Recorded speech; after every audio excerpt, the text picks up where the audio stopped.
After a stunning diplomatic fallout, French President Emmanuel Macron says he's ready to rebuild his country's relationship with Australia. Anthony Albanese spent a week overseas taking part in major talks. The current Prime Minister is intent on a reset.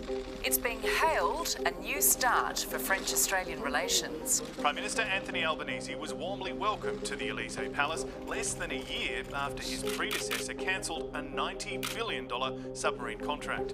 As both leaders seek to repair a damaged diplomatic relationship. He's not responsible of what happened. Prime Minister Anthony Albanese has made a whirlwind trip to Ukraine. 12-hour overnight train journey in from Poland. President, nice to meet you. You're welcome.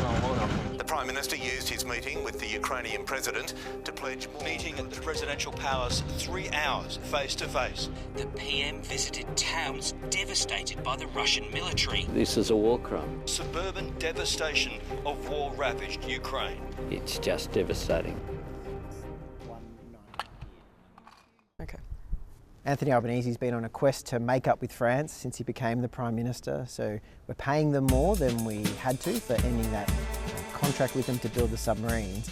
But he also added a trip to Paris after heading to Madrid, where he was able to meet with Emmanuel Macron in person. Yeah, normalising relations with both France and Macron personally was a diplomatic necessity.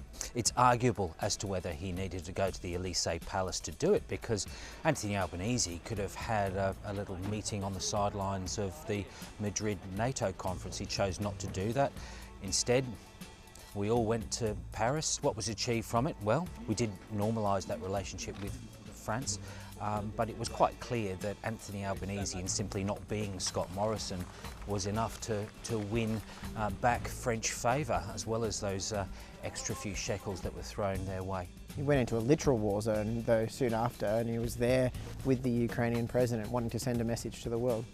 Yeah, look, this trip to Ukraine has become somewhat of a pilgrimage for all Western democratic leaders. It's one that's not just there to show solidarity with Volodymyr Zelensky in the face of Vladimir Putin's tyranny.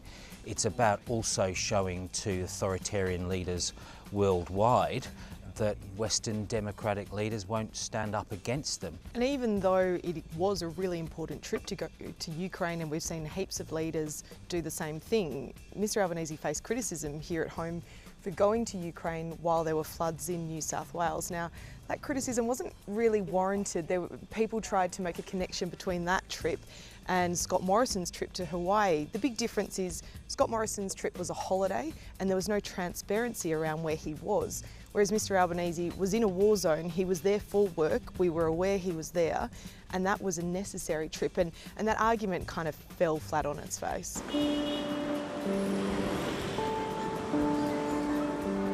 The 51st Pacific Island Forum Leaders Meeting has kicked off in Fiji's capital, Suva.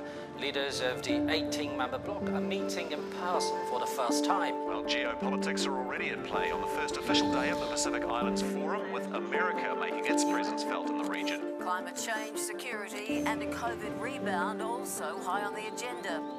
Well, I'm here with Kate Lyons from Guardian Australia. We're here at the Grand Pacific Hotel, and it's been a frenetic couple of days because we've had Pacific Island leaders from across the region descending for what's been described as probably the most consequential and certainly the most interesting PIF leaders meeting in, well, at least a decade or so. It's been very busy. What I want to do and what I bring to this forum is positive energy. Now, Anthony Albanese has been pointing consistently to the fact that Labor's got more ambitious targets than the former coalition government does. He's pointed out correctly that many Pacific Island nations have praised the Labor government for that. They're happy to see a ramping up of ambition, but the reality is there's still a gap. Yes, absolutely. And when you talk to Pacific leaders, you will have found this. They are genuinely optimistic and hopeful, and they do feel like the change in government in Australia could mean more ambitious, will mean more ambitious climate action from Australia. The thorny question that is going to hit Australia is the question of no new coal and gas projects. And that has been something that the Pacific have been advocating on for so long. What I've actually found really interesting about this forum compared to the last in-person forum in Tuvalu in 2019, which I was present at, is that forum, they were banging the coal drum from before the forum started. And that push on coal was so strong then, and I haven't heard the same strength here. I feel like there's been just a quietness from Pacific leaders about their demands of Australia, and to me it's a bit of a, we want to wait and see how far Australia will go. A long-awaited government report has assessed the state of Australia's environment as poor and deteriorating. There's little good news in the thousands of pages that make up the State of Environment report. The Liberal government was handed the document last December but chose not to make it public. The State of the Environment report is actually a shocking document. It tells a story of real crisis in our environment. Australians deserve to know the true state. Tanya Plibersek, in releasing the State of the Environment report, dubbed it a shocking document. In all the metrics, our environment has deteriorated except for one area. But there was nothing new about this report. It was given to the former government back in December. It's just the coalition government decided not to release it. And you can understand why now, having read the report, and we know that the Morrison government was never strong on the environment policy or on climate change, and so you can understand why they hid it, and especially they didn't want it being used as ammunition during that federal election campaign. Yeah, there was a real political inconvenience, isn't it? But you can imagine the moment when they got that document, they dusted it off and brought it out. But it was actually commissioned by the coalition. Were it not for the fact that there was an election just around the corner, it would have been released.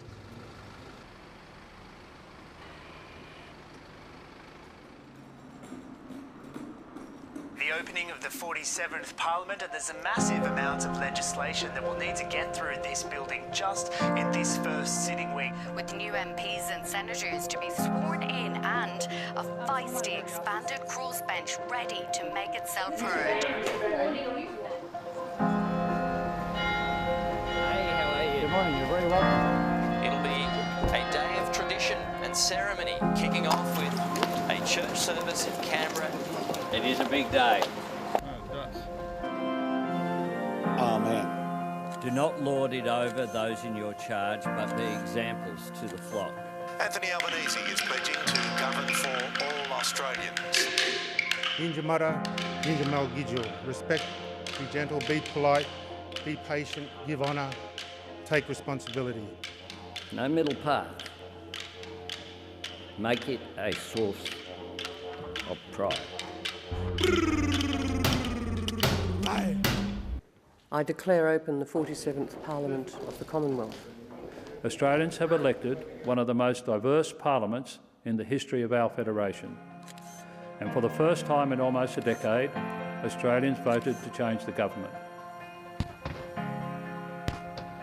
35 new members sworn in, including the largest ever crossbench. I do. Mr Dick is declared elected as Speaker. The people of Australia have sent a very clear message on how they expect politics to be conducted. They want something different. And I'm keen to work with every member to see that change. For now, we're going to cross to the chamber for the very first question time with the Albanese Labor government. Have you met with these officials that have been charged with sexual harassment, sexual assault and rape? Behind us we've got Anthony Albanese. He's heading back to his office. He just ran the gauntlet doing his first question time as Prime Minister. There's been a lot of talk about the tone changing. I'm not sure we really saw that though today. No, it did feel like question times have passed, a similar dynamic between Anthony Albanese and Peter Dutton as there was in the last Parliament, although both sides have obviously swapped. I think Anthony Albanese's ability to control the tone of question time as he wants is limited. The opposition obviously have a strong voice in question time and they've used it today as we expect they will. And Peter Dutton's very much marketed himself as a strong man from his time in government, an ex-cop with a spine like steel. It's probably not surprising that he went after Labor and the trade union movement right at the top for his questions. Yeah, most of the coalition's questions were about the CFMEU and various things connected with the abolition of the ABCC.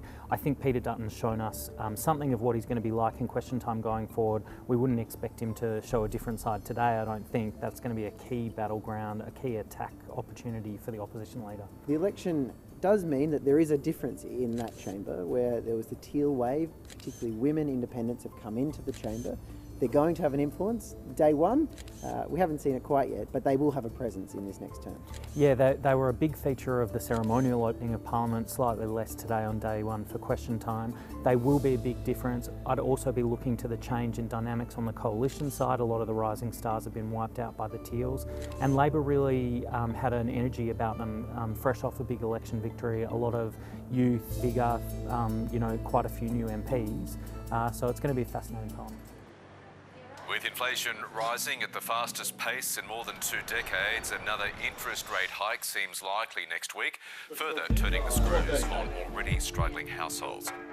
The Treasurer will today cut economic growth forecasts for the year ahead. Inflation is going to rise further, growth is going to slow, and the days of record low unemployment will soon end. There's no use tiptoeing around the pressure that people are under. It's not the message anyone wants to hear, but the Treasurer today made it clear cost of living pressures are likely to continue for months, if not years. Households will keep feeling the pinch, with inflation expected to reach 8% by year's end. There are a lot of people living paycheck to paycheck for whom this inflation will be devastating.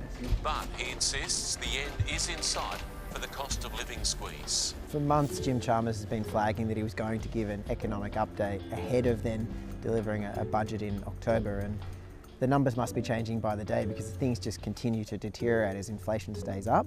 And the problems that we're seeing coming from Ukraine and Russia are really flowing through to the Australian economy. And this is all about balance, right? About being fiscally responsible, but also helping those people that are desperately needing support. Cost of living pressures are really biting a number of families. Handling the economy is going to be the absolutely defining issue for the Albanese government. The economic challenge is immense. We've got an inflation that was forecast to be 4.25 in March. It hit 5.1% a month later. It's hit 6.1%. It's going to hit 7.75 by year's end. That's the challenge. We're going to have wage growth that's effectively negative until possibly 2024. People are going to get grumpy. The government's climate bill has in fact passed the lower house. Great to see that the government and the Greens have come to an agreement. Liberal MP Bridget Archer is the only coalition MP who crossed the floor to support the legislation. Perhaps it's probably too early to declare the climate war is over, but Parliament has taken a pretty big step forward today and passed a bill at least. Yeah, but first fortnight of Parliament for Labor, and they have achieved something that governments before them have tried and failed doing. Is it the end of the climate wars? No. God, no. I mean, we've got the coalition that's still divided, and we've got the Greens, while they'll support this legislation, or at least let it go through, they'll just now concentrate on opposing every oil, gas, coal project they can. And Adam Bandt has achieved something that leaders of his party haven't achieved in the past. He said he wasn't going to make perfect the enemy of the good. He's done that. He's managed to get his party to back this legislation, even though they don't love it. They're willing to take it for now. This whole building is scarred by what happened in 2009. The Greens sat with the Liberals and defeated Kevin Rudd's CPRS. And everyone's taking a bit of credit, even the Teal crossbenchers. Their votes weren't needed by the government to get it through the House of Representatives, but they got something out of it. And well, I think that was a really interesting dynamic. The Greens were given, I think, one amendment, but the Teals were given quite a bit of red meat. It's as if you think that the Labor Party is quite happy for the Teals to remain in their seats because, of course, they're the bulwark against the return of the Liberals.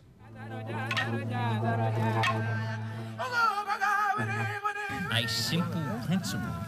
A question from the heart. That was the Prime Minister's declaration today as he revealed the question he wants the nation to answer in its first referendum in 23 years. Australians will answer a simple yes or no question in a referendum to amend the Constitution to create an Indigenous voice to Parliament. The Prime Minister says the country should unite in support of this cause, but the Coalition believes more work needs to be done. If not now, when? If not now, when?